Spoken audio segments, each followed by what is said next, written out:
In the summer of 1929, a friend took the Spanish poet Federico Garcia Lorca to a party in Brooklyn at the home of the American poet Hart. Crane's parties were famous for the many soldiers and sailors attending and the quantities of liquor they consumed. Lorca was 31 years old and Crane was 29.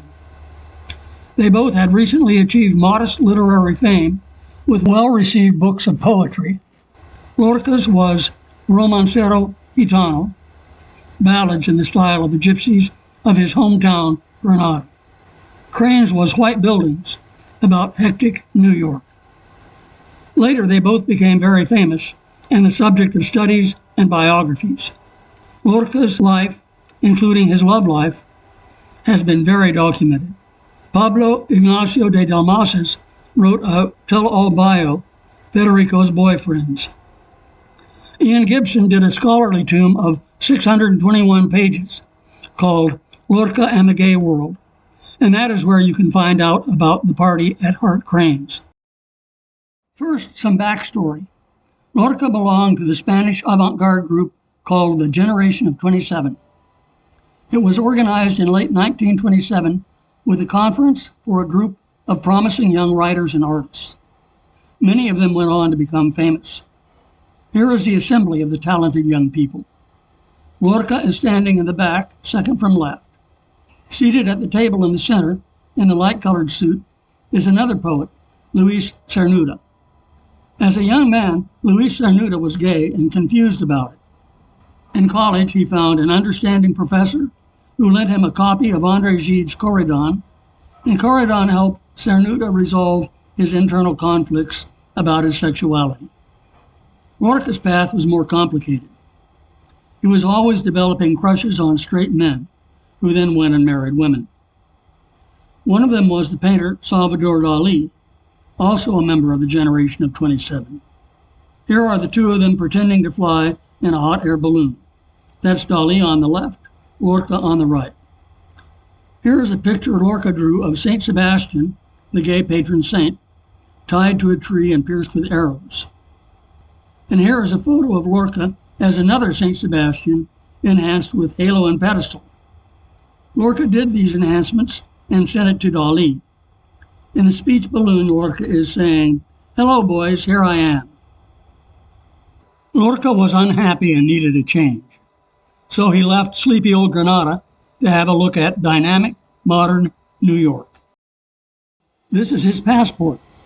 Lorca arrived in New York in June of 1929 and enrolled in a summer class at Columbia, English as a second language. But he did not spend much time in the lecture hall. New York City was his classroom. He was impressed by the high buildings, which he called extra-human architecture. He went up in the tower of the Chrysler Building, the tallest building in the world, and wrote an ode about it. In the ode, he notes that from the tower, you could piss on the pigeons fluttering below. Next door to Columbia is Harlem, and Lorca went there also, later writing about Small's Paradise, a gay-friendly nightclub with a high-kicking chorus line and singing waiters on roller skates.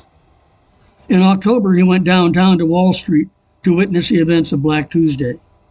He said he saw millions of dollars pouring into the ocean. Here is the backstory for Hart Crane. Crane had recently returned to New York from Paris. His book, White Buildings, had been out for a couple of years. It had a section called Voyages. This was a sequence of poems written while Crane was having a romance with a Danish sailor. Here is a verse from Voyages. "O brilliant kids, frisk with your dog, fondle your shells and sticks, bleached by time and the elements. But there is a line you must not cross, nor ever trust beyond it, spry cordage of your bodies, to caresses, too like in faithful form, too wide abreast. The bottom of the sea is cruel." After White Buildings was published, Crane took off for Paris and wound up traveling to the south of France. When he returned to Paris, his publisher, Harry Crosby, noted in his journal, "Hart Crane back from Marseille, where he slept with 30 sailors." In Paris, Crane got into a fight with waiters at a bistro. He was beat up and arrested and jailed and fined 800 francs. he spent 6 days in the notorious old prison of La Santé. Crosby paid the fine and advanced him the fare to return to New York. That was the history of our poets when Lorca arrived at Crane's party in the summer of 1929. And so the party. The two poets got along pretty well, considering that Crane did not speak Spanish and Lorca did not speak English. Lorca's friend said the two managed to converse in bad French.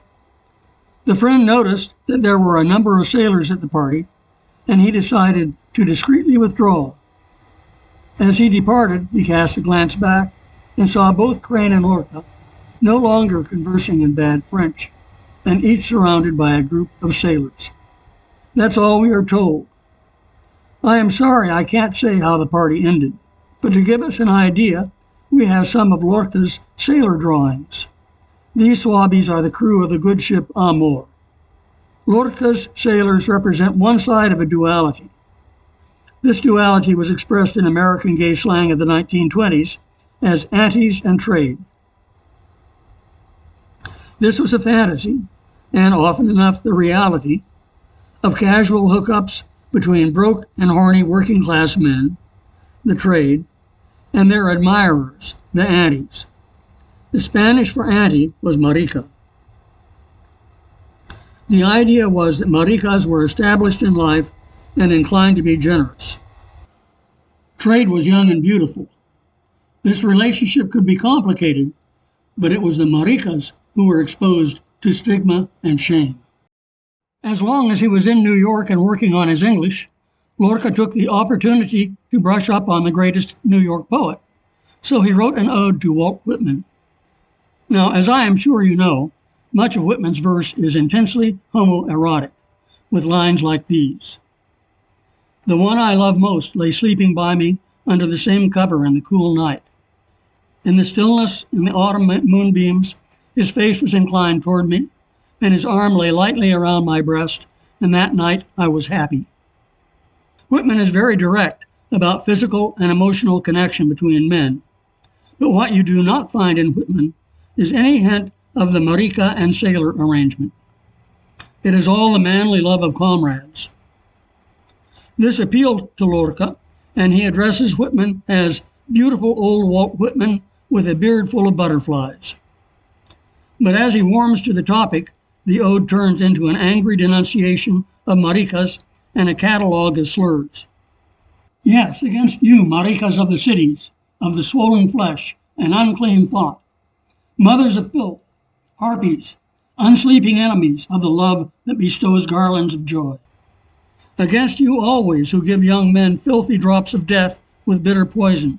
Against you always, fairies of North America, pájaros of Havana, jotos of Mexico, sarasas of Cadiz, apios of Seville, cancos of Madrid, floras of Alicante, adelaidas of Portugal, maricas of all the world, murderers of doves, slaves of women, bitches of the boudoir. It is very fierce. Lorca had a marica problem. Luis Cernuda saw the world differently. Lorca and Cernuda were good friends. Here's a picture of them together. Cernuda on the left, Lorca on the right. After Lorca returned from New York to Spain, he happened to introduce Cernuda and the actor Serafin Ferro. They hit it off and for a couple of years had a romance. In those years, Cernuda wrote Forbidden Pleasures with this blissful poem. Sailors are the wings of love. They are the mirrors of love. The sea is their comrade. Their eyes are blue, just like love, and love is blue, just like their eyes. And the joy that runs through their veins is blue, as a glimpse of their skin is fair. Don't let them get away, because their smile is the smile of freedom, a blinding light rising over the sea. If a sailor is the sea, the blue sexy sea whose nearness is song, don't give me the city built of gray dreams. I want only to go to the sea and float, a boat with no north, a body with no north, to drown in that blue light. Cernuda's handsome, carefree sailors are like the sailors in Lorca's drawings, not at all the victims of scheming maricas. After returning to Spain from New York, Lorca wrote and wrote. He had his own theatrical company, and he wrote the plays, directed the plays, and acted in the plays.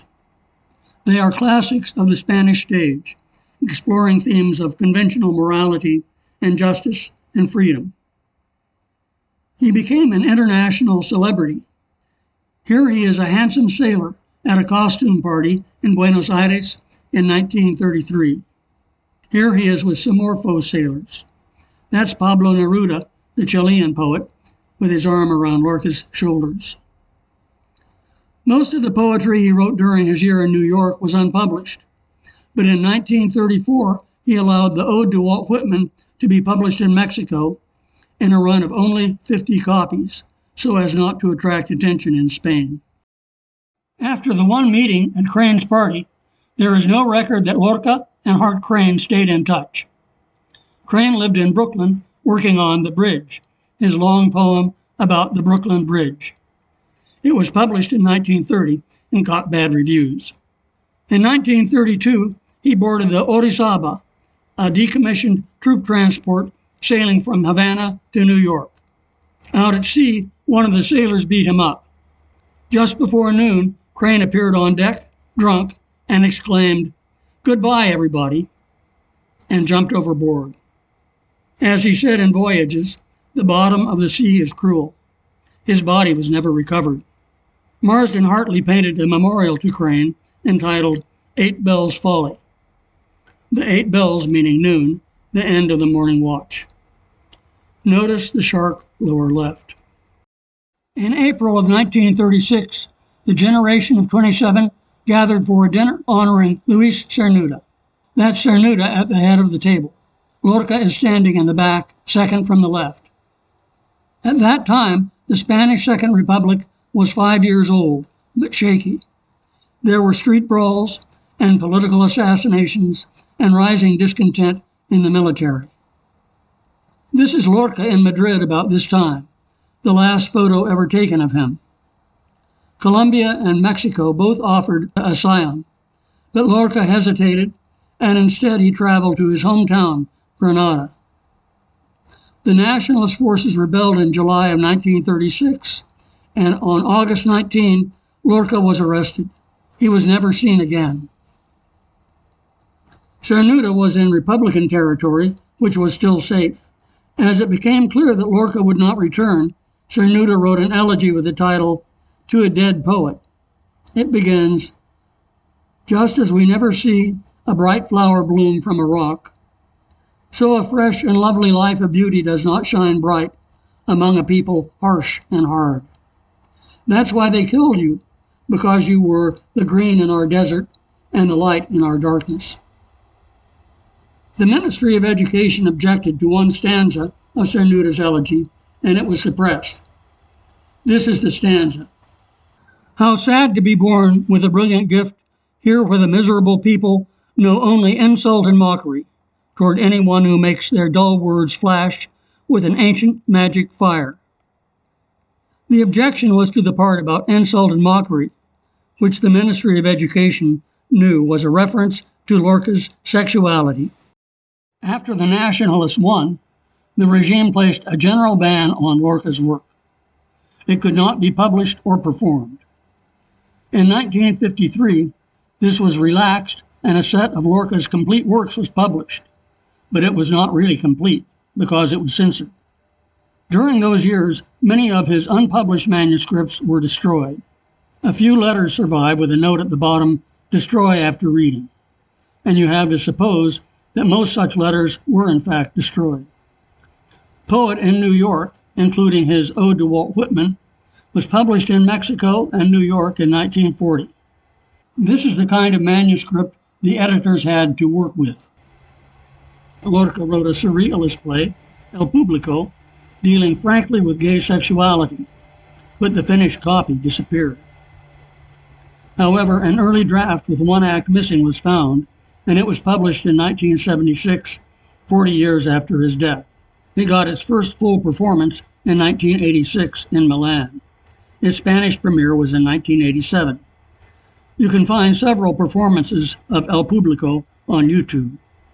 And he wrote a sonnet sequence the Sonnets of Dark Love, which surfaced in 1983. These verses are addressed to a man. Lorca specialists have different theories about who it was. The Sonnets of Dark Love are Petrarchan sonnets, a very strict verse form, almost like a mathematical proof. The first 8 lines, the octet, present a problem, and the QED comes in the concluding 6 lines, the sestet. Here is one of the dark sonnets. First, the octet, the poet's complaint. I, the secret voice of dark love.